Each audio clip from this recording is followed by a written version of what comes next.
Hello students, आज हम class 8th की संस्कृत वर्क बुक में चैप्टर 5 देखेंगे जिसका नाम है संख्यावाचक शब्द। ये संख्यावाचक शब्द क्या कहलाते हैं? संख्या का मतलब यहाँ होता है काउंटिंग नंबर से, जो 1 से लेकर के 100 तक और भी आगे तक काउंटिंग्स होती हैं। तो ये सारी की सारी जो काउंटिंग्स हैं वो हम कहाँ यूज़ करते हैं कि जिस शब्द के आगे इनका यूज़ किया जाता है ये हमेशा एडजेक्टिव विशेषण के रूप में होती हैं और उसको हम हमेशा संख्यावाचक विशेषण कहते हैं। ठीक, तो संख्यावाचक शब्दों का यूज़ हमें विशेषण के रूप में किन शब्दों के आगे करना है, ध्यान रखना है। शब्दों का लिंग वचन आदि देख करके ही हम उसी लिंग उसी वचन की संख्या का यूज़ करेंगे। लेकिन ऐसा लिंग वचन का फेर सिर्फ 4 संख्याओं तक हैं, इसके बाद 5 से लेकर के और सभी का कोई लिंग नहीं होता है और वचन तो हमेशा बहुवचन ही रहता है। चलिए हम फर्स्ट नंबर का क्वेश्चन देखते हैं। फर्स्ट नंबर के क्वेश्चन में हमें क्या पूछा गया है कि बालकः ध्यानेन पठति। अब देखिए बालक ध्यान से पढ़ता है, तो बालकः हमें ध्यान रखना है पुल्लिंग एक वचन का शब्द है, इसलिए पुल्लिंग का ही एकः आएगा। ये जो एकम लिखा हुआ है ये नपुंसक लिंग का है और एका बड़ा का होने से जो स्त्रीलिंग का है, तो स्त्रीलिंग शब्द के साथ यूज होगा, इसलिए बालकः पुल्लिंग का होने से एकः पुल्लिंग वाला शब्द हमने यहाँ पर यूज कर लिया। ऐसे ही देखिए वृक्षे चटके स्था, चटका ये स्त्रीलिंग का शब्द है। चटका मतलब होती है चिड़िया और चटके मतलब 2 चिड़ियाँ, तो स्त्रीलिंग के द्विवचन में द्वे शब्द का यूज होता है, इसलिए हम यहाँ पर द्वे लिख देंगे। ऐसे ही देखिए अश्वा ये पुल्लिंग का शब्द है और बहुवचन में लिखा हुआ है, इसलिए पुल्लिंग में बनता है त्रयः। त्रीणि नपुंसक लिंग में बनता है और त्रिशः स्त्रीलिंग में बनता है, तो सही आंसर क्या हो गया? त्रयः। ठीक, ऐसे ही नेक्स्ट देखेंगे हम। 4th नंबर में लिखा है पुष्पाणि।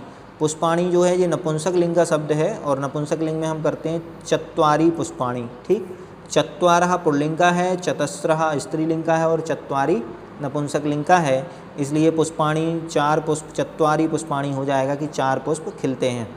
ऐसे ही मम गृहस्य समीपे मेरे घर के समीप वृक्षा सन्ति। वृक्षा पुल्लिंग का शब्द है, इसलिए पुल्लिंग में हम हमेशा त्रयः बनाते हैं। देखो तिस्रः स्त्रीलिंग में बनता है और त्रीणि नपुंसक लिंग में बनता है, इसलिए पुल्लिंग में हम भर देंगे त्रयः। ठीक, इस प्रकार से ये एक से लेकर के 4 तक ही ये लिंगों का भेद चलता है, इसके बाद कोई लिंग नहीं होते हैं, सब एक से यूज होते हैं। नेक्स्ट देखेंगे कुछ मैचिंग्स यहाँ पर दी हुई हैं, इनको हमें उचित फॉर्म के साथ उचित लिंग के साथ मिलाना है। जैसे एकः देखेंगे आप, विसर्ग पुल्लिंग के फॉर्म में लिखा हुआ है तो पुल्लिंग के जनः से मिला देंगे। द्वौ द्विवचन के पुरुषों से मिला देंगे। द्वे स्त्रीलिंग का रूप है, इसलिए कन्या के साथ मिला देंगे। चत्वारः ये पुल्लिंग का है, इसलिए बालः के साथ मिला देंगे। तिस्रः स्त्रीलिंग का है, महिला के साथ मिला देंगे। और एकम रूप्यकम ये नपुंसक लिंग का फॉर्म है, इसलिए इसको हम रूपकम के साथ मैच कर देंगे। चलिए चलते हैं नेक्स्ट 3rd नंबर क्वेश्चन की तरफ। इसमें भी हमें फिल इन द ब्लैंक्स दिए गए हैं और इनका यूज़ हमें दिए गए कोष्टक के जो शब्द दिए हैं इसके अनुसार ही करना है। तो अस्माकं विद्यालये तलानि सन्ति, हमारे विद्यालय में कितने तल हैं, अर्थात कितने मंजिल का वो बना है, तो 5। तो यहाँ हम 5 ही लिख देंगे, जैसा है वैसा का वैसा ही फिल कर देंगे। नेक्स्ट है विभागः सन्ति, विद्यालये विभागः सन्ति, कितने विभाग हैं, तो अब विभाग शब्द पुल्लिंग का होने के कारण से हम यहाँ पर चत्वारः शब्द का यूज़ करेंगे। क्या लिखेंगे यहाँ पर? चत्वारः, 4 विभाग हैं। ठीक, नेक्स्ट है विद्यालये मुख्य द्वारम अस्ति। ठीक, अब मुख्य द्वारम तो एकम मुख्य द्वारम, यहाँ पर क्या लिख देंगे? एकम। ठीक, मुख्य द्वारम स्त्री नपुंसक लिंग में लिखा हुआ है तो नपुंसक लिंग में हम एकम शब्द बना देंगे। ऐसे ही शिक्षिका, शिक्षिका को आप देखेंगे शिक्षिकः कथायाम आगच्छन्ति। ठीक, तो अब कथायाम यदि शिक्षिका स्त्रीलिंग का शब्द हम यहाँ पर ले लेते हैं बहुवचन का, तो त्रि को हम स्त्रीलिंग में बनाते हैं तिस्रः, क्या बना देते हैं और यहाँ पर विसर्ग लग देंगे तिस्रः शिक्षिका। ऐसे ही उद्याने में देखिए पंच दिया है तो इसको कोई परिवर्तन या रूप नहीं करना है, पंच का पंच ही लिख देंगे। नेक्स्ट है रावणस्य मुखानि, कितने मुख थे, तो 10 मुख थे, तो 10 को भी हम यहाँ पर 10 ही लिख देंगे।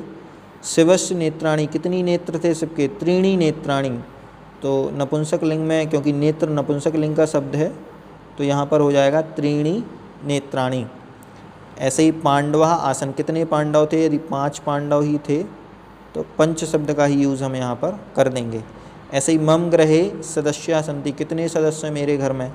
अब सदस्य यद्यपि बहुवचन का रूप है लेकिन पुल्लिंग में लिखा हुआ है इसलिए हम इसको यहाँ पुल्लिंग में ही कर देंगे चत्वारः, चत्वारः, और बहुवचन भी बना देंगे चत्वारः सदस्याः।